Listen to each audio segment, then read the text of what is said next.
غیر احمدی علماء کی بھاری اکثریت ارتداد کی سزا موت جیسے غیر فطری اور غیر منطقی فلسفے کو اسلام کی طرف منسوب کرتی ہے۔ ماضی قریب کے عالمی شہرت یافتہ عالم دین مولانا مودودی صاحب ہوں یا موجودہ دور کے نامور علماء کی اکثریت، تقریباً سبھی اس عقیدے پر متفق نظر آتے ہیں۔ آئیے دیکھیں کہ ہمارے دور کے ایک مشہور و معروف عالم دین اس بارے میں کیا فرماتے ہیں۔ اسلام میں مرتد کی سزا قتل ہے۔ یہ تو تھے ڈاکٹر اسرار احمد صاحب۔ ڈاکٹر ذاکر نائک صاحب اس بارے میں کیا عقیدہ رکھتے ہیں؟ اگر کوئی مسلمان غیر مسلمان بنتا ہے تو اس کی اگر وہ پروپیگیٹ کرتا ہے اپنا ریلیجن، نیا religion, it is as good as treason, تو اسلام کے اندر سزائے موت ہے۔ ناظرین کا خیال ہوگا کہ جب چوٹی کے علماء بھی یہ عقیدہ رکھتے ہیں تو یقیناً اس کی بنیاد اللہ تعالیٰ کے کلام یعنی قرآن شریف پر ہوگی۔ سو آئیے خود ڈاکٹر اسرار احمد صاحب کی زبانی سنتے ہیں کہ مرتد کی سزا موت کے اس غیر فطری عقیدے کا منبع دراصل ہے کیا۔ جو لوگ ہمارے ہاں بعض علماء بھی ہیں، جدید دانشور ہیں، جو قتل مرتد کی جو حد ہے اسلام میں اس کو تسلیم نہیں کرتے، لیکن میرے نزدیک یہ شریعت موسوی کا تسلسل ہے کہ شریعت موسوی کی جس شے کو بدلا نہ گیا ہو، جس کے بارے میں صراحتاً یہ معلوم نہ ہو کہ یہ شے تبدیل کر دی گئی، تو وہ شریعت محمدی کا جز بن گئی۔ زنا پر رجم کا معاملہ بھی یہی ہے۔ قرآن مجید میں رجم کی صحیح آیت کوئی موجود نہیں ہے، حدیث میں ہے۔ قرآن مجید میں مرتد کے قتل کے لیے کوئی آیت موجود نہیں ہے، حدیث میں ہے، سنت میں ہے، اور دونوں کی کا جو منبع ہے وہ اصل میں تورات ہے۔ تو اس بات کو اچھی طرح نقل کر دیجئے۔ یہ جگہ اکثر لوگ جو ہے یہاں بہت سرسری طور سے گزر جاتے ہیں، یہ بہت اہم ہے، اور اس کے لیے تورات کی طرف رجوع کیجئے۔ ذرا ٹھہریے اور دوبارہ غور کیجئے کہ مولویوں کے اس عقیدے کا منبع قرآن شریف ہے یا تورات؟ قرآن مجید میں مرتد کے قتل کے لیے کوئی آیت موجود نہیں ہے، حدیث میں ہے، سنت میں ہے، اور دونوں کی کا جو منبع ہے وہ اصل میں تورات ہے۔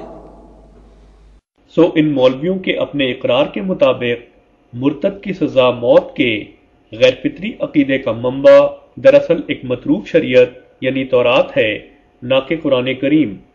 جہاں تک اس غیر فطری عقیدے کی تائید میں پیش کی جانے والی احادیث کا تعلق ہے تو یاد رکھنا چاہیے کہ وہ احادیث جو حضور صلی اللہ علیہ وسلم کے وصال کے کم و بیش 200 سال بعد مرتب کی گئیں، انہیں راویوں کی بشری خطا کے عنصر سے کلیتاً مبرہ قرار نہیں دیا جا سکتا، خصوصاً اس صورت میں کہ جب حدیث کا مضمون واضح طور پر قرآن کریم سے ٹکراتا ہو۔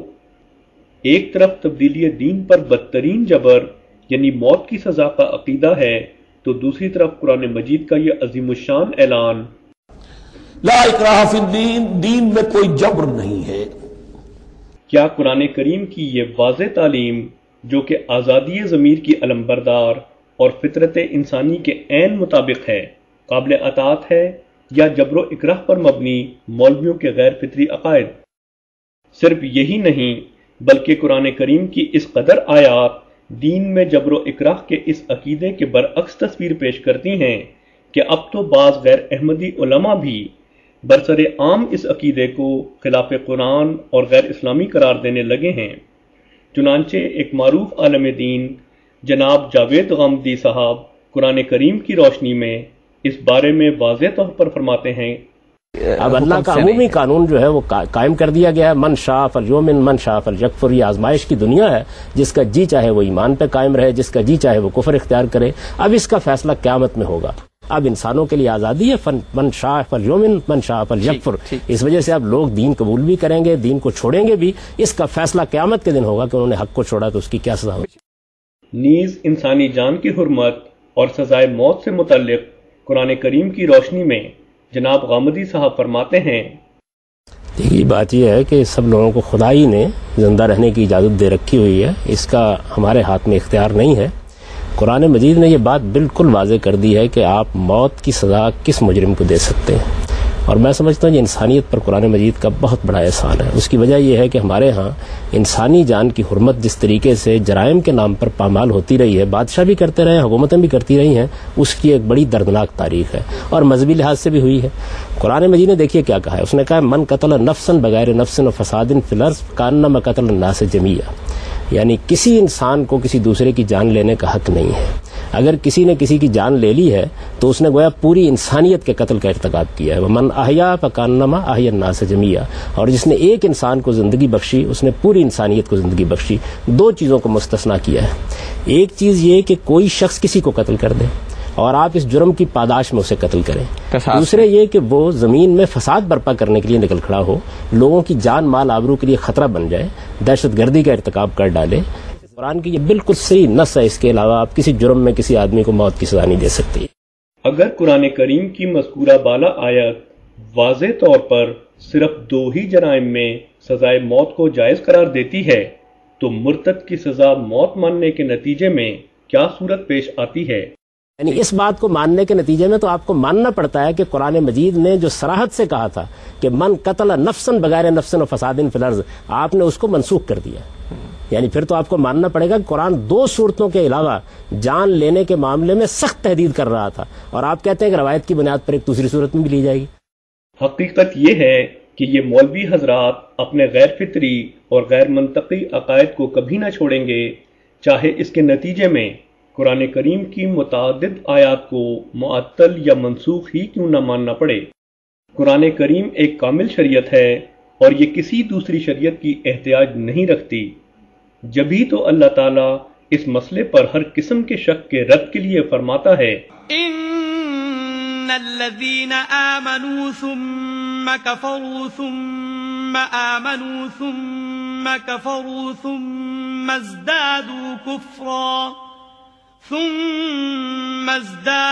كفرا لم يكن الله ليغفر لهم ولا ليهديهم سبيلا.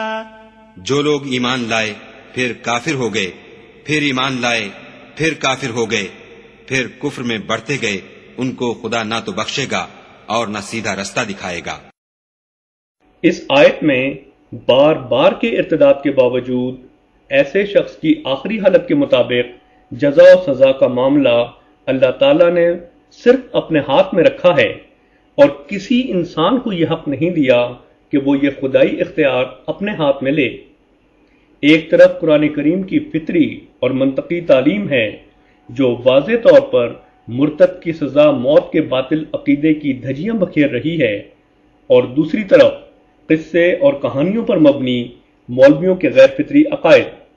فیصلہ آپ پر ہے کہ آپ کسے اختیار کرتے ہیں، مولوی کو یا قرآن کریم کو.